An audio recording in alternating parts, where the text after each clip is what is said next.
This is Simon Sobo making his first YouTube video. Um, I, Obviously, I'm not experienced at this, but I think I have a lot of things to say about an issue that has everybody hot, which is the Oppenheimer movie. Let me say at the outset that it is reflective of a bad turn that's happened in our culture where people feel, movie makers and others feel that they have to have fireworks constantly going off or people will get bored. This movie literally has fireworks, except it's supposed to be some kind of intimations of nuclear warfare, and it seems sort of appropriate because that's the subject being tackled. But it's like every time he thinks about a chemical equation, boom. And it's not just video. I went to the expensive version of the movie, and the whole theater shook again and again and again. I mean, it was it was irritating because there was really very little drama in the movie. I mean, there was the usual good guy villain Hollywood movie thing, which I will get to in a moment. But I just thought the dialogue was like choppy, and they would make it seem momentous because they make a boom or they make a some wild visual effect, and so that's momentous. I mean, I hope that's not why people are talking about this like it's a masterpiece because it was annoying. Um, okay, in terms of what the movie about Oppenheimer, let me talk about Oppenheimer. He does sound like he was a pretty idealistic guy, that he felt true guilt, I assume, about the Los Alamos. And even before that, he was all involved with worrying about the Spanish Civil War and other causes. And I'm sure he was idealistic. However, in the 1940s, his flirtation with communism, remember his wife and his brother were communists, and many communists, according to FBI recordings at the time, believed he was a communist. It turns out in 1908, he wasn't a communist. They found that they went through the Russian records. He never was actually a communist, but he was, there for an awful lot of events with his wife. His wife in the 30s his next wife was a communist. If I were, well, let me give a little context to this thing about communism in the 50s. We forget, but during the 50s, Russia and the United States were really going at it and were frightened of each other. We were sending soldiers all over the world if we thought and they were sending subversives all over the world trying to overthrow governments that were sympathetic to us and capitalism. And they represented a real threat.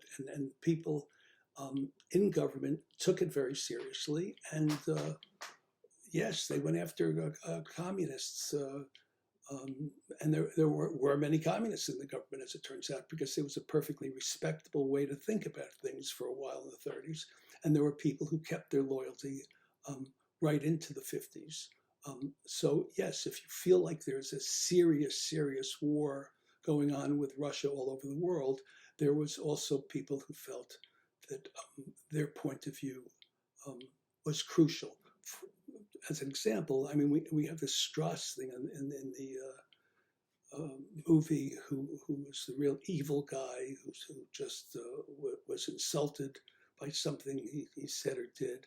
He was probably insulted because he couldn't get the guy to come to Princeton. He wasn't prestigious enough, and because Einstein also walked by him that day, if that's what really happened, because he was small fry, and so this guy, whatever his reason was, he hated Oppenheimer, and it's very possible he led the charge with all kinds of jerky political tricks that people do to each other all the time when things become political.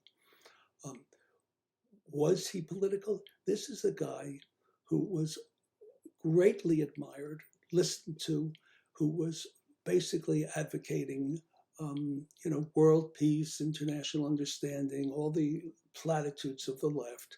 And there were other people who felt this was a dangerous time and we really had to be careful about the Russians.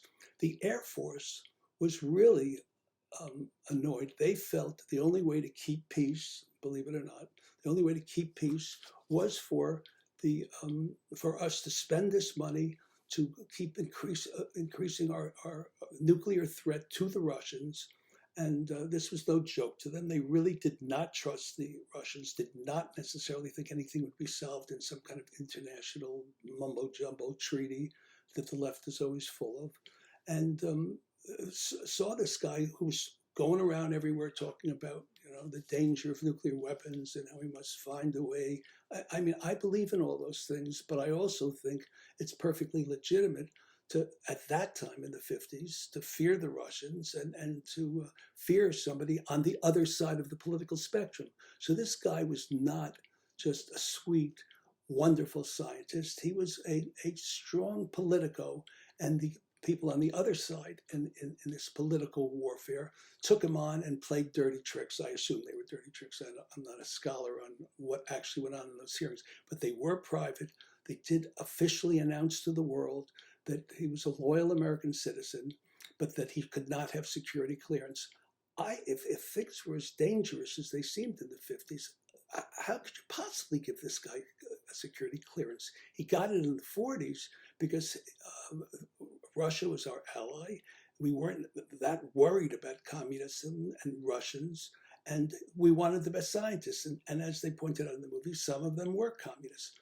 Was he lackadaisical? And did he cover up for someone who he knew would pass information on to the Russians, and out of friendship do it to him, or because he would have been considered a turncoat if he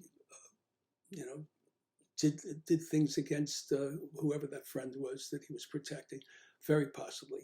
Did some people legitimately think he was a communist? As I said, they did. Not just the people who wrote to the FBI about him, but actual communists in taped wiretapping found that many communists, or at least some communists, assumed he was a communist. So if you're uncertain about these things, I don't think it's unreasonable to not give maximum security clearance. The 40s are one thing, the 50s were something else. The other thing is, this guy is kind of made into a kind of modest, although he has this dapper little thing with his hat, but this humble man, genius man, that may have been his persona, but believe me, this guy was no innocent. I mean, my best friend once stole away my girlfriend, and it was when I was a teenager, and it was the biggest trauma of my life.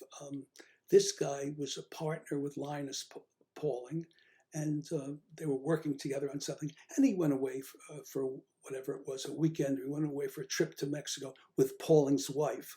I mean, they didn't talk to each other again. And I am sure that this guy had, whatever the psychology is about breaking other men, that he was far from the innocent that this movie portrayed. I don't know all the details, but it just is a little bit more complicated than the cliched Hollywood, the cowboy dressed in white, the bad guy dressed in black. This was Struss's envy that caused all the problems, and our Boy Scout boy who saved us with making the atomic bomb. He deserved all the kudos for that. He was a fantastic scientist, and apparently, by the way, from what I read, was quite the powerful man there. His science was great, but he actually was chosen for it because of his ability to, I won't use a polite word, to manipulate other people and to keep at them as a boss. This is a boss kind of guy, as sweet as they may have tried to make him in the movie. That is about it for now. But I do not understand why this movie is being called a masterpiece. I mean, I do understand it because, I'll go off on a little tangent.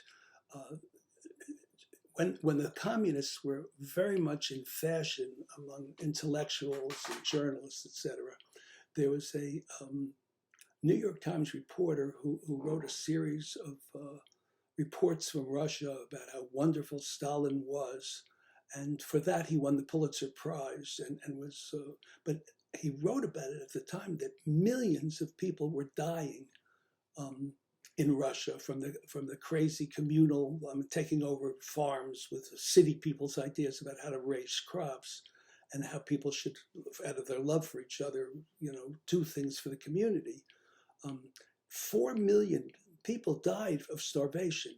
And there was a reporter who simultaneously with this other guy who won the Pulitzer Prize, there was this other reporter who was reporting what was going on. And this guy was universally condemned by the fashionable intelligentsia in the United States, whereas the other guy won the Pulitzer Prize.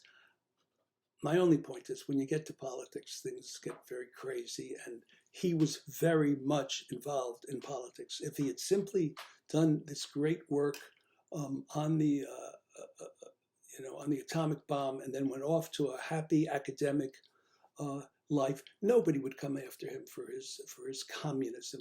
He didn't do that. In fact, he was bored when he finished with the atomic project. He could have gone back to being a professor, but he was bored by all of these intellectual exercises and was much happier writing books and leading committees to try to end nuclear war. So he was a very active political figure. If he weren't an active political figure, the political people would not have tried to destroy him. So anyway, that's my understanding of what happened there, rather than Strauss and his envy and this wonderful, beautiful man getting unfairly attacked. That's it for today.